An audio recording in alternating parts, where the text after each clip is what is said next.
Good afternoon and welcome to Money Matters TV. My name is Dan White. I am the president and CEO of Dan White and Associates, a retirement planning firm with offices in Glen Mills, Pennsylvania and Middletown, Delaware. My co-host today is Wendy Eldrige from Marcum Wealth. Welcome to the show, Wendy. Thank you, Dan. And a little later in the show, we're going to have a guest on, Frank Puleo from Silent Noise Enterprises. But before we get to Frank, Wendy, just had a couple questions. You're a 401k expert with Marcum Wealth. And of course, I work on the other side of it. You help people kind of accumulate wealth, and then we help them with how not to lose it all, run out of money in retirement. So I thought what we would talk about today is I want to focus on some of the topics that we keep seeming to talk about with our employees. Beneficiaries. I do a lot of work with beneficiaries on qualified accounts, and we know how important that is. But if you can just take a minute and explain how important it is to really list who gets what as far as physical assets, like a house, a car, the boat, the gun collection, that kind of stuff. Absolutely. And, unfortunately, after the last few years with the pandemic, I have seen more cases than not where folks did not have beneficiaries listed. And it's traumatic and emotional as it is when you lose, somebody that you love. And then to have to sort through all this mess, it just is overwhelming. And there are such small, easy steps that folks can take so that they don't have to go through this painful process. And so, as you mentioned, specifically in qualified assets, if you have a 401k, if you have an old 401k, if you have IRAs, so easy that again, depending on what state you live in, and I'm in Cleveland, Ohio, and so in the state of Ohio, you must list your spouse, if you are married, as your primary beneficiary. Apart from that, we've really been talking to a lot of folks about also having contingents. And so gosh forbid that you and your primary pass away at the same time. We saw this during the pandemic because somebody didn't have a contingent listed, it went into probate. And that again is the last thing that we want to see. And especially in 401k plans today, the technology that exists makes it so easy for employees to either log on to the website, or with most plans, they can even do a mobile app where they can just go on and update that information to make it very easy, get a beneficiary on that account. Yeah, it's kind of interesting. We do a lot of work in that area as well. And, one of the things that a big misunderstanding people have is they'll go get their will done and power of attorney, I got all that taken care of. And here they might have $1 million in a 401k, but they never updated the beneficiary. And I think it's just going to go per the terms of the will. You're exactly right, Dan. And you can't imagine how many times I've heard that. And then to take it even a step further, I hear from folks who went and got even a trust established, but they never listed anything on the beneficiary for this. So you're exactly right. It has to be listed on these accounts in terms of who you want. And especially, if you aren't married or you have this trust situation, if you're not married, you can put anybody that you want as your beneficiary. But if you don't have it, like you said, even if you have a will, it's going into probate. Yeah, I remember a case in particular where I had a gentleman come in and he had just gone through a divorce. And he had spent about $5,000 updating. I got a new trust and a pour over will and the whole estate planning package. And then he said he lost a lot in the divorce. And I said, well, what do you have in your 401k plan? Oh, I did keep that. I have about $1 million. And I said, well, who's the beneficiary? Oh, it's my ex-wife. Oh, Dan, that's when he's like, how do I change that right now? So right. And then I said, well, do you have any life insurance? Well, yeah, I have about $800,000 through my company. Well, who's the beneficiary on that? Oh, it's my ex-wife. But that brings up a very good point, Dan, too, is that I unfortunately just dealt 6 months ago with the situation of an employee who was married, got a divorce, was remarried for 20 years, had a son with her new husband, and her husband unfortunately passed away. They thought they had updated all of the 401ks, all of the IRAs, and exactly to your point, they found one $250,000 life insurance policy that still had the ex-wife listed. And let me tell you, that the last that I heard was going to court. So they were filing a suit on that. So you're exactly right. And as well as I do, we talk to clients all the time about this. This is why people don't talk after people die. because somebody didn't dot their I's or cross their T's, and some money's going somewhere where they probably didn't want it to go. Let's change gears a little bit and talk about, obviously, Congress has passed quite a bit of legislation the past few years. In 2000, we saw the Secure Act, and then with the COVID, we had the CARES Act. And this past December, they came out with this monstrosity of a bill, and tucked inside of there was a thing called the Secure Act 2.0.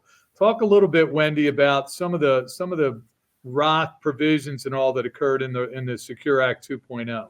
Absolutely, Dan. And as you said, this is the massivest piece, if that's even a word, but the largest piece of legislation when it comes to retirement plans. There are over 90 provisions specifically in the Secure 2.0 Act that companies and plan sponsors and employees are going to have to kind of put their arms around, and really focusing in on some of, I guess, what I would say the bigger kind of media frenzy that we're talking a lot about are these Roth options. And so as we know today, if a plan allows an employee to contribute from a pre-tax perspective as well as a Roth perspective, one of the biggest changes coming on January 1st of 2024 is that if your company allows catch-up contributions, if you make more than $145,000, by law, that catch-up contribution will now have to be Roth, or the government is basically going to tax those dollars coming in.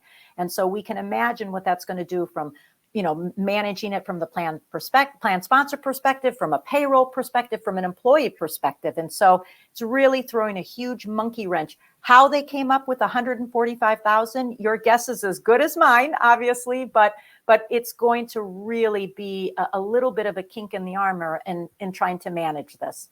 Yeah, and I think I think you hit the nail on the head, Wendy. I think the custodians are really going to be up in arms, because they're the ones that have to report all this and keep track of it and all that kind of thing.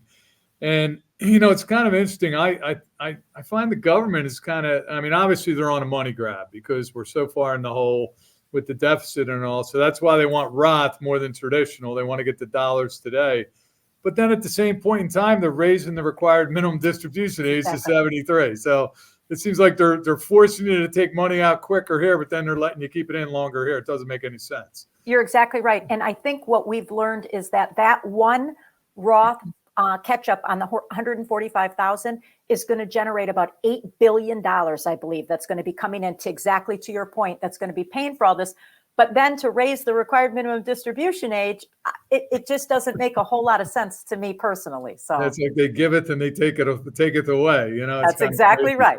So when you look at 401k plans today and you talk about maximizing a company's match, we're always telling people at least get the free money on the table. How many employees do you think really understand that and take advantage of it? Yeah, unfortunately, I find probably every week I talk to an employee who is not taking advantage of that company match. And we talk about, just simply it's free money coming into your pockets. But I just don't think employees understand. I think that unfortunately it can become very overwhelming when they're getting hit with, enrolling and when they have to enroll and pre-tax versus Roth and what investments they're supposed to choose. I think it just becomes very, very overwhelming. But as we know, for most people in this country today, their company-sponsored retirement plan is the only way they're going to be able to get a successful retirement. And not taking advantage of that free money coming in is really, really setting them back to being on that path. And there's nothing more that I can stress when we speak to employees about taking advantage of it, even if it's not being able to take the maximum match, as you said, Dan, and making sure that people are trying to do that.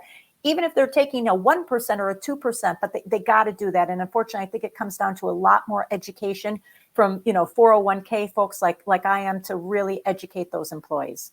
Yeah, that's a good point. Well, we did have a question out there, Wendy, and I'm going to let you answer this one from Martin Dale from Boston. He wants to know, are all 401k plans created equal? Well, Martin, I have to say, I absolutely love this question, as you can imagine, because, managing 401k plans and helping employees, it literally oozes out of me. And it's one of the greatest joys of my life today. To your question, they definitely are not created equal. Some of the things that Dan and I have just been speaking about, plans can offer, different kinds of ways to put your money in, whether it's, again, pre-tax or it's after tax, different investment options that are allowed, different technology, different vesting schedules, and it can be very complicated. So my recommendation to you, Martin, is to, please ask for what are called plan highlights, or even better, something called a summary plan description.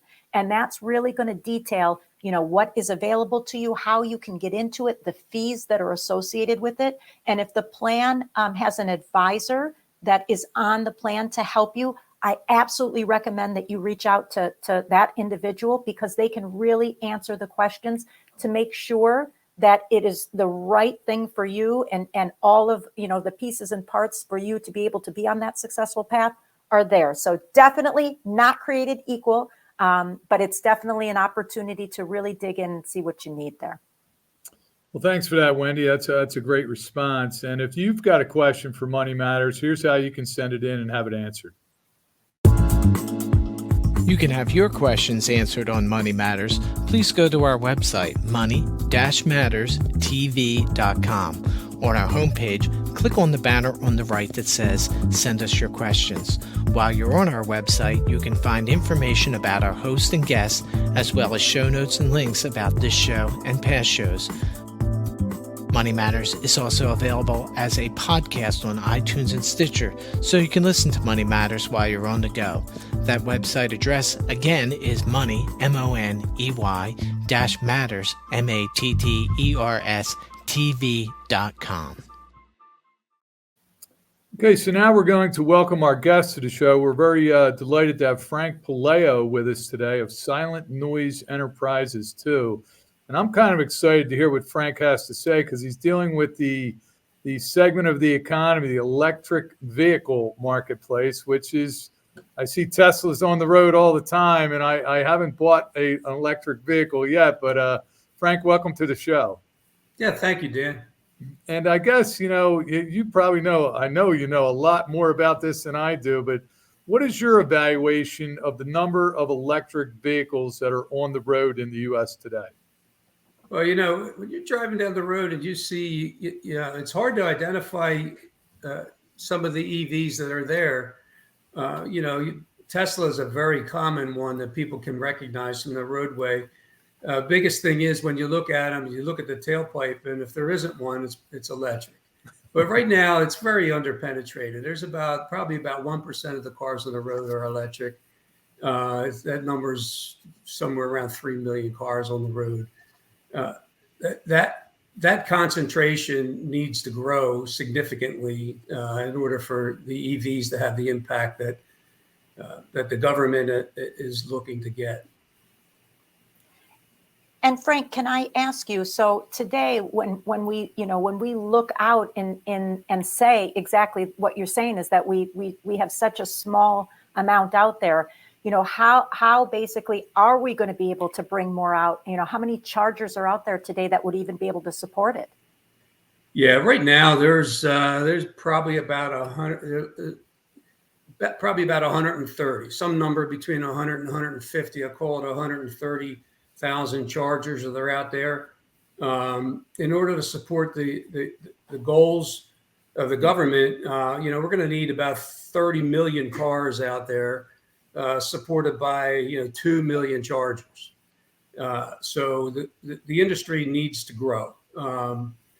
But right now there's a decent match. If you wanted to take a cross-country trip in an electric vehicle, you could do it. There are multiple apps that are available for you to find charging locations. So you can plan your trip. I have several friends that have traveled to the West Coast and also to Florida. And you can find significant amounts of chargers in critical places in order to make that long trip. But there's a lot of trepidation about people buying electric vehicles because they're afraid that they're not going to be able to charge. But currently there are enough, but we need to build more so that the consumers, the drivers, feel more confident about driving around. Yeah, I think that's Frank. I think that's the big hang up, if you will, and that's kind of be the first thing on my mind. When they first came out, I live in Pennsylvania. I have a house at the Jersey Shore. It's about 75 miles away, 80 miles away. And I remember my sister-in-law, she had an electric, a Ford or something. And she said the battery, I mean, she had to stop somewhere on the way to charge it because it wouldn't make the 90-mile drive down the beach. So with these batteries, even if they're fully charged, what's your range on these? That's a good question. It varies. It depends on the model of the car. Some of these cars are getting over 300 miles to a charge. Okay. That's not typical. Something in the 200s is more typical. Something as low as 90 is conceivably a problem. And that's probably a lower model car. Perhaps I'm not really sure of the capacity of each of the cars that are manufactured, but something over 200 is very typical. And the way that people use cars these days is electric cars anyway, is for running around town and home every night. I mean, I guess that's really the concern is, like you said, so 200 miles, 300 miles. I mean, now you're getting up to what a typical tank of gas would get you. But my brother, for example, he got an RV, and he's taking his wife and my mother, and they're going like on this cross country trip out to Idaho. I'd be afraid if I had an electric vehicle, where in the boondocks of Texas or something, am I going to get a charge if I can't find a charging station? Right. Yeah. So for a trip, what you need to do is you need to have an app, and you have to plan your trip. Like the way that you really kind of had to in the old days to, know where your rest stops are, know where your camping locations are if you're of that kind. And, because the way that gas stations are proliferated around the country, you could pretty much rely you're going to find a gas station. But electric vehicle stations, what I see in the future is that, where the infrastructure already exists at rest stops, where there's a convenience store and a bathroom, those areas, those rest areas will convert over time to add electric vehicles or electric chargers to their locations. It's going to be very difficult to build out just an EV charging infrastructure across the country, which means you got to invest in all of that, the bathrooms, the restaurants, and all of that sort of thing. So what I see is those gasoline stops will become gasoline/EV stops, and in the year 2090, it's going to be, they're going to be EV stops. Well, but like I said, that we'll have to be to get once the penetration gets up there. Like I said, we're about 1% penetration of electric vehicles now. By 2030, we're only going to probably be around 10% penetration. But when you get and that's about 30 million cars, electric vehicles. So that's going to require about 2 million chargers across the country, which is 16 times what we currently have. And I was going to say, Frank, I have to agree with Dan. I have 2 children who can drive and a third who's hopefully going to get their license today. And I would be a little panicky of them, driving and, not paying attention, not having, that information on their app. Do you feel like not only is that maybe one of the reasons why we only have that 1% penetration, but potentially the cost of vehicles today? Do you think that's a little bit of a roadblock in putting more of those on the road today? Yeah, definitely. The cost of the vehicle is a premium. There's an upcharge of about 25%, maybe more in some cases, depending on the model. But a middle of the road car, is probably $50,000 to $75,000 as an EV.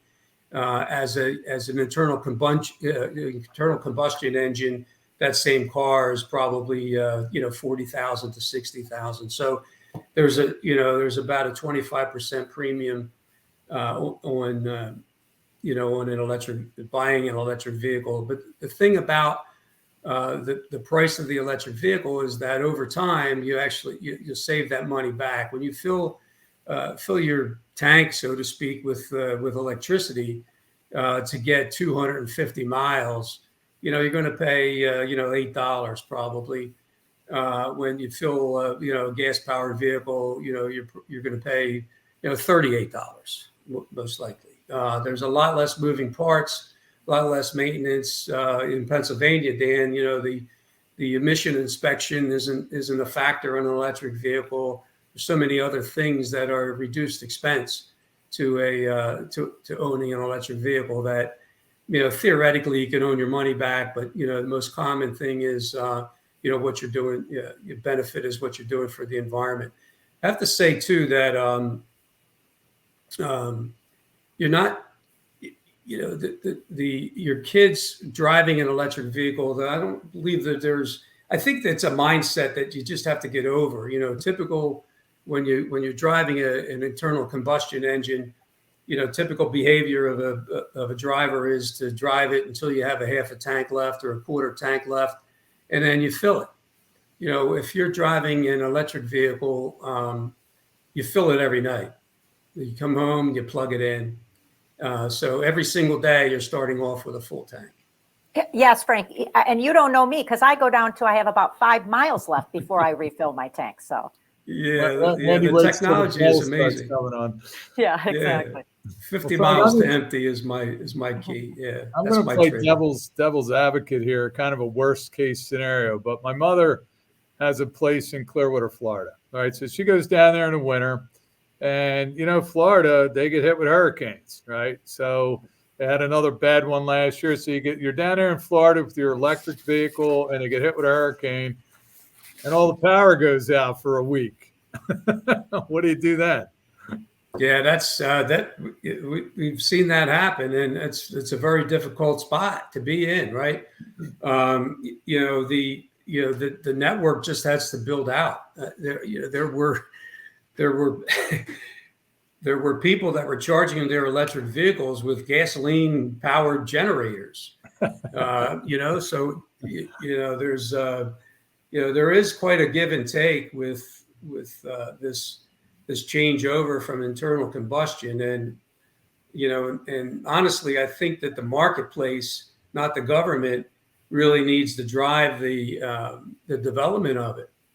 I think that people will gravitate to what it is that suits their lifestyle, and I think initially the families will buy an electric vehicle, but also have an internal combustion vehicle available. We run into the same kinds of problems with gasoline too. When the power goes out, 100,000 gallons of gasoline underground isn't going to pump out because there's no power to pump it. So, we have some issues there, with gasoline as well. But I think, the evolution of and the variety that you'll have in the car, we went from, 100% internal combustion, ICE vehicles. Everybody owns an ICE vehicle. And then the families will add an electric vehicle to their portfolio. And then, in the year 2090, they'll have, only electric vehicles, and, there'll be a better infrastructure. We need to build out our energy infrastructure too. You've seen in California where they asked the people not to plug in their electric cars, to conserve on power, so the network needs to be built out. So we've got to take this gradual. Well, I think it was interesting, Frank, that you said, again, we're at 1% saturation, or, today. You think in the next 7 years we'll only be at 10%. It's kind of the chicken or the egg. How do we get, in the next 10 years to maybe 25% or 30%? will it have to be that we've got all those charging systems out there first, or what's going to tilt it so that we get a little bit more of the population using these? Well, I'm a capitalist, and I believe that the consumer is going to drive the need.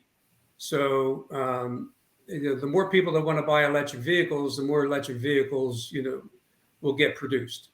And the support then that brings with it the need to support the power that needs to drive those cars.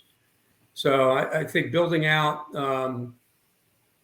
overbuilding charging stations will be a very heavy upfront cost if there aren't enough vehicles on the road to buy that energy. So Frank, let's go out longer term. So you're saying in 10 years, you might have 10% or something like that. But long term, I mean, 50, 60 years out, do you ever see the gas engine going completely away? Do you see electric vehicles just taking over and there's not going to be any gas stations anymore? That I'm not a real good prognosticator. I thought the Eagles were going to win the Super Bowl. But I see the need for internal combustion engines going forward. The technology that the industry has to develop fuel efficient internal combustion engines, I think, will play into allowing internal combustion engines to have a role in the transportation, the private transportation field. Well, can I please ask both of you, do you feel like what will come first, that it will be only electric vehicles, or the Cleveland Browns will win a Super Bowl? Electric vehicles. Oh, Frank. Yeah, Cleveland's having a tough time just figuring out who their quarterback is. But yeah, no, I'm a believer that the industry will react to the consumer need, and that the technologies will grow in both in both areas. Electric vehicle technology will improve, as will the ability to refine less polluting fossil fuels. And my prediction is that the Eagles will win the Super Bowl someday, and another Super Bowl someday. But I believe that internal combustion engines will improve.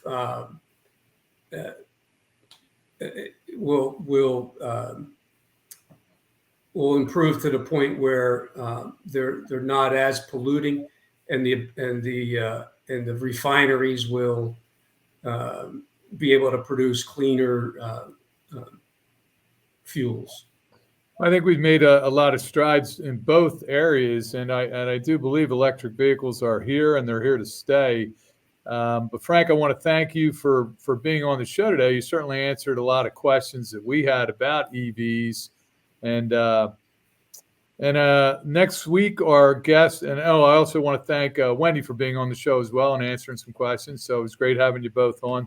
Next week, our guest is going to be Anna Wilson from Song Sessions, a singer out of Nashville, Tennessee. So I want to thank everybody for joining us here today. I hope you enjoyed the show, and we'll see you next time on Money Matters.